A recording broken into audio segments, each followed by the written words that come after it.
Paano makasurvive sa narcissist? Don't depend. Okay? So remember that. Don't depend. So bakit don't depend? Okay, so i-analyze natin yan. Kung bakit hindi nyo dapat gawin yan. Yung pagdepensa na yan. Kaya don't depend. No? So kung kayo ay nasa poder pa ng narcissist, let's say yung husband mo, narcissist, nandun ka pa sa bahay kasi hindi ka makalis. Gawa ng mga anak mo at saka wala kang pera. Wala kang pupuntahan. Yan yung basic na dahilan kung ba't hindi ka makaalis or ginigipit ka o tinatakot ka. So for the meantime, ito muna yung gagawin nyo. So here, we are talking about survival mode. Okay? Paano ka makakaligtas? Paano ka makakasurvive? So, etong don't defend, this is part of deep technique. So, yung deep technique na yan ay na-popularized by clinical psychologist si Dr. Ramani Durbasula. So, basically, this is emotional survival strategy para sa biktima ng narcissist. Okay, so doon tayo magpo-focus muna sa unang letter kasi deep technique yan D-E-E-P. Depend, engage, uh, explain, personalize. So, ang ginagawa doon sa deep technique, lalagyan mo lang ng don't doon sa dulo. Don't depend, don't engage, don't uh, explain, don't personalize. So, doon muna tayo mag-focus sa don't depend. And then, sa mga next content ko na yung iba, no? Yung sunod na mga letters. So, don't depend. So, magtataka kayo, ano? Hindi ako didepensa? Hindi po pwede yun. Papatol ako, papalag ako, kikisi ako. That's wrong. Why? Kasi, kapag ang narcissist ay nagbato sa iyo ng accusation, ng lie, no?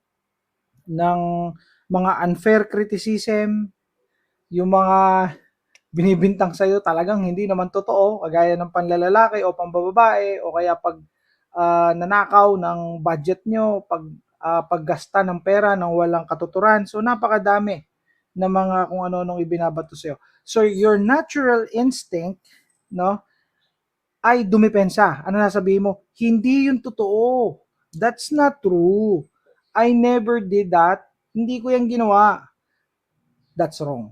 Okay? Ulitin ko, mali yun. So, bakit kailangan yung wag dumipensa? So, ibig sabihin, silent lang kayo. O kaya, kung may sasabihin man kayo, isang word lang o kaya ay isang statement lang and then tapos na. Wala na kayong gagawing iba, wala na kayong sasabihin iba. Why it matters?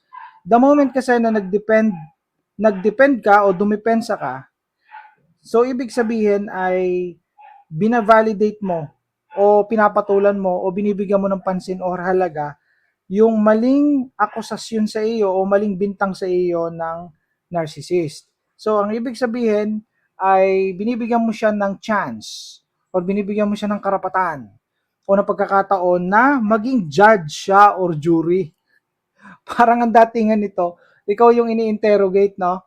Ikaw yung salarin, tapos siya yung parang pulis na namumulis sa'yo o nag-iimbestiga sa'yo na may kasalanan kang ganito, aminin mo na, something like that. Huwag nyong ilalagay ang inyong kalagayan doon sa pamamagitan ng pagpiprevent na dumipensa kayo ng dumipensa. Nakukuha nyo yung logic. Kasi marami sa inyo ang hindi naniniwala dito. Kasi hindi nyo alam ang dahilan. Akala ninyo ay para lamang matapos na ang gulo. O kaya ay para wala na mangyari. Hindi. Meron itong malalim na dahilan. No? So, mayroon din itong impact doon sa narcissist. So, ano yung gagawin nyo dito? So, let the accusation hang in the air. So, hayaan nyo nakahang in the air. So, pabayaan nyo siya. Okay, sinabi sa'yo na tamad ka, wala kang kwentang misis, wala kang kwentang asawa, wala kang kwentang tao, kung ano man sinabi sa'yo, ikaw ay bobo o kung ano man. Hayaan mo lang siya. Okay, sabihin mo, you're entitled to your opinion. That's your opinion.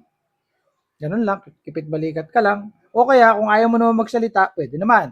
Pwede kang simply stay silent. So, hindi mo kailangan patunayan ang iyong character, hindi mo kailangan patunayan ang iyong sarili sa mga ganitong klase ng tao. Lalo na dyan sa iyong asawa or jowa na narcissist. Kasi, ito ay trap. So, pagka ikaw ay nag-prove ng sarili mo, ng iyong pagka-inosente, trap yan. no? So binibigyan mo lang siya ng oxygen or lalo mo siyang minomotivate or binibigyan mo siya ng energy na lalo niyang gawin yun sa'yo. Okay? So, ang gagawin niyo talaga dito is you need to stay silent or kaya ay magsabi lang kayo ng statement ninyo as short as possible. Okay? So, accept, no? Lastly, accept that they have a distorted view of you. So, ibig sabihin, isipin mo na ang kausap mo ay hindi nakakaunawa sa iyo. May balagbag. Okay, ito isipin nyo, ang kausap ko ay may balagbag na pag-iisip.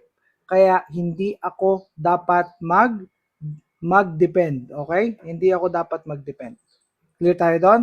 Okay. So again, let's repeat. Do not depend. All right? See you in the next content. Bye for now.